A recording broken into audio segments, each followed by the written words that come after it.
Hey peoples, this is Gareth and I run Zenithfilms. I make short films, feature films, and web series. I have a team of actors I work with on the regular and we make films based on my ideas. Some of my films are based on existing IPs and some are wholly of my own design. Ever since I started writing, I have always been interested in strong female protagonists, so for the most part that's what you'll see, and more often than not, portrayed by the wonderful Olwyn Davis. I find most of my influences come from my nostalgia for video games and early Japanese anime, so usually stuff from the 80s and 90s. You've probably already noticed that I use a specific style in my work. Some refer to it as animated graphic novels, but most say it reminds them of Sin City. So if you like a heavy use of art style, fever dream environments, a large dose of violence, science fiction and horror, then you'll most likely enjoy my output. My projects are crowdfunded, so I can pay my actors, buy props and hire costume designers for proof of concepts that I then use for pitches on Indiegogo. A proof of concept is basically a trailer that depicts the story, the actors, and the art style I'm going to use. I really believe that a proof of concept is necessary before a crowdfunding pitch can be successful. I want to show potential backers how the project will look, what it will be about, how it will be directed, acted, and edited. Showing that first gives the project a higher chance of successfully raising its budget. I also think having a proof of concept up front shows a real level of commitment from the team. As I am one man making as much as I can, there is generally a long waiting period between my projects. Pre and post-production of a movie takes a long time, so I'm attempting to fill the void with Xenofilms Play. Currently a haphazard and random series of me playing video games that have influenced me. And sometimes I am joined by special guests. So we're in there, axe, no, that, use. You take the axe in both hands and take a swing at the guard sat at the pool. Whabosh! Go! Quick, we need the gun. Use. You reach into your coat and take hold of the gun. Boom! Yeah, I just killed 2 innocent people. So let's get to what is coming soon from Zenithfilms. I've got a few ideas I'm working on, some have a release date, but most are when it's done. So I'll go through them in alphabetical order to keep it simple. Up first is Carmen San Diego. For those that don't know, Carmen San Diego was originally a series of educational video games on early PCs, designed to help children learn about stuff like geography, history, science and math. The titular Carmen is the antagonist, generally stealing something in regards to the subject matter, and the player tries to catch her. These games led to live action shows, and a cartoon in the 90s that was followed up recently on Netflix with an origin story cartoon. You know, her early years, before she became a criminal. Our project was born out of Olwyn's nostalgia for the franchise. We were working in the studio around a decade ago and she mentioned Where in Time is Carmen San Diego was a childhood favourite. The very next day, I saw a red jacket in the store and figured, well, there's her jacket, there's got to be an idea here, and bought it. Its working title is Where in the Multiverse is Carmen San Diego, which pretty much sums it up. The plot follows Carmen as she jumps between various universes, stealing specific items for specific purposes, while a member of Interpol attempts to stop her. We've filmed the proof of concept, and my plan is to have it and the crowdfunding pitch ready for the middle of 2023, looking to raise around $5,000 to make it feature length. Second on this list is Episode. Episode started life as a short film I shot after graduating.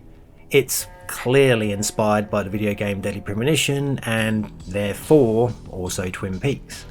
The short film is a psychological horror of sorts, designed to have a few interpretations on what is actually going on. The short did really well for itself, premiering at the 20th Raindance Film Festival. So, boosted by that success, I got to work writing more episodes of episode. My original plan was to make a series that featured the same characters, but episodes wouldn't follow on from each other and would sometimes take place in different worlds. We filmed another 2 episodes until I decided on a different approach. Instead, I'm going to put all of the footage into one feature-length movie.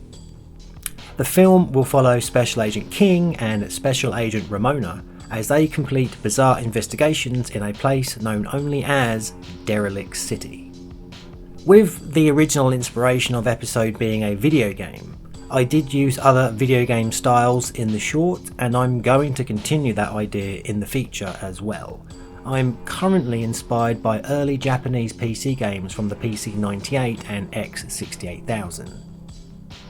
This film is in post-production, so I hope to have it complete by 2025. Third on the list is Liark. This is one of my newer projects. Inspired jointly by the video game Life on Earth and Mary Winston's movie Kate, this idea grew in my head with a focus towards the style and narrative uses from 80s and 90s anime.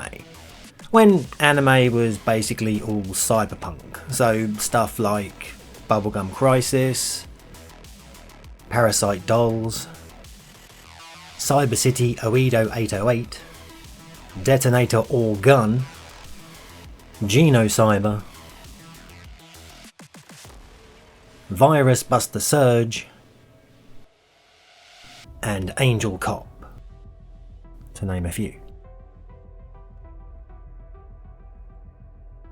This is also where the title Liark comes from. The letters are taken from its original title, Life in Dark, and then following a sort of tradition in Japanese gaming titling, when 2 unrelated words are taken, usually English and sometimes German, and forcing them together because it sounds cool, I guess.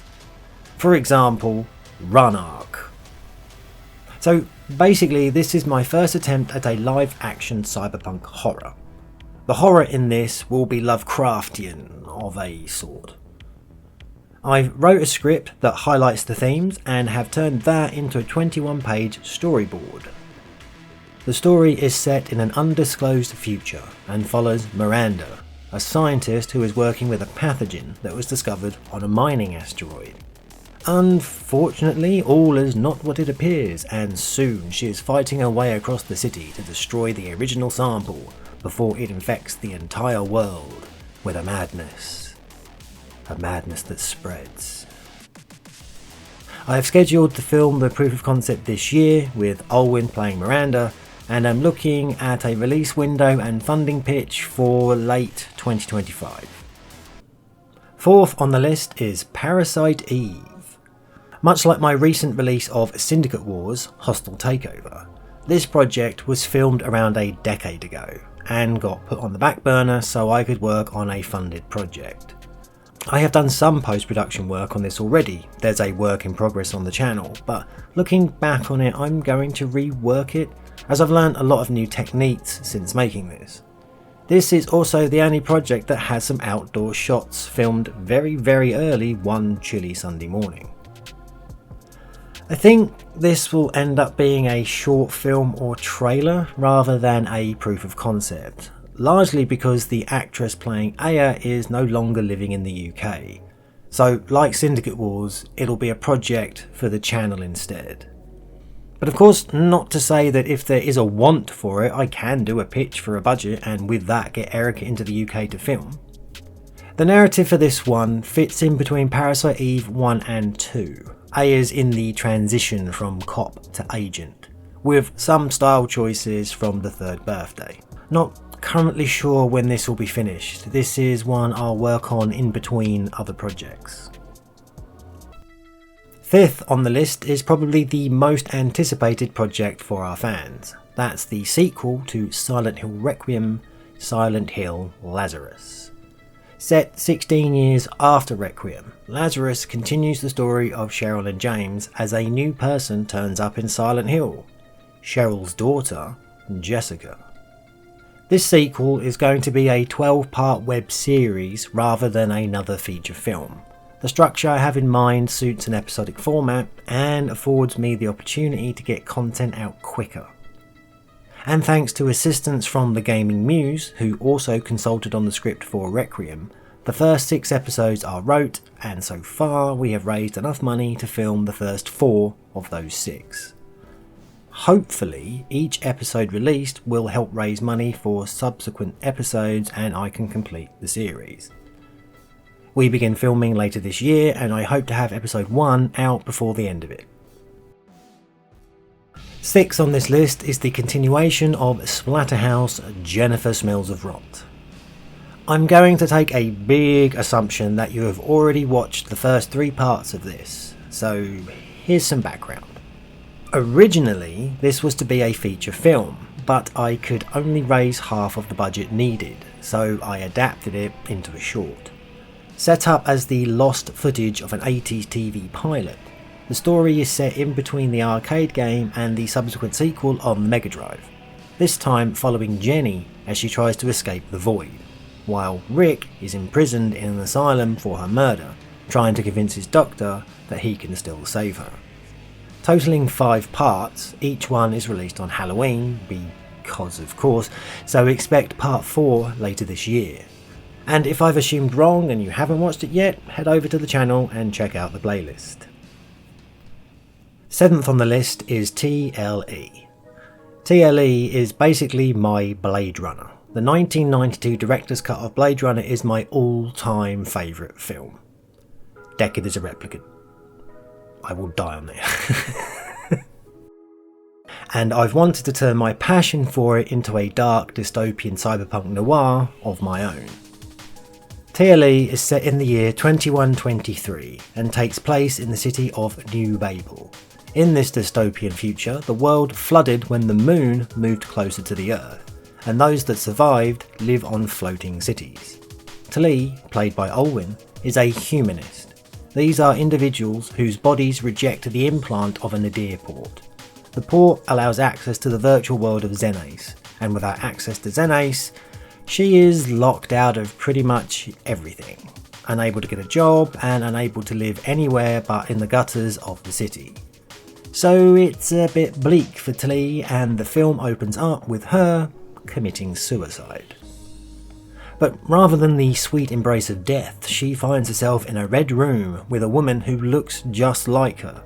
This other version of Tali calls herself G and offers her a job opportunity. Kill a whole lot of people for her and Tali can rest in peace. Currently, this project is in production. I've filmed around 70% of it, so expect a release in the latter half of this decade.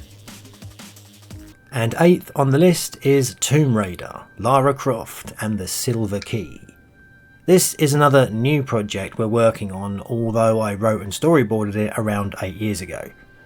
After I ran a poll on Instagram earlier this year, there was interest for this project, so we've scheduled to film the proof of concept the same time as Liark. This story takes Lara and her mother from the Legend timeline and mixes in Lovecraft's writings. Lara is told that to find her mother she must open the Gates of Dreams, and to do that she requires the Silver Key, an artifact located in a secret tomb underneath Rhode Island. I'm thinking of releasing the proof of concept in or around 2025 with a pitch to turn this into a feature-length movie. And that's my list. So if you like what you're seeing and want to help out, here's some ways of doing that. You can check out our Etsy store and pick up some merch. You could become a patron. Buy us a coffee over on Ko-fi. Make a donation via PayPal. Or keep an eye out for the crowdfunding pitch of the project that you want to see realised and become a backer. And if all of that is beyond your means, simply subbing, liking, commenting and sharing my work is appreciated just as much. Speaking of patrons, here is the current list of Xenofilms Patrons who help me out more than they know. Amy Ballett, Gideon Martinez, Sylvia Garcia, Jason S. Perry, Daniel Hughes, Mike Mikvek. Thank you for watching. I hope this has found you well and safe, and as always, all the best.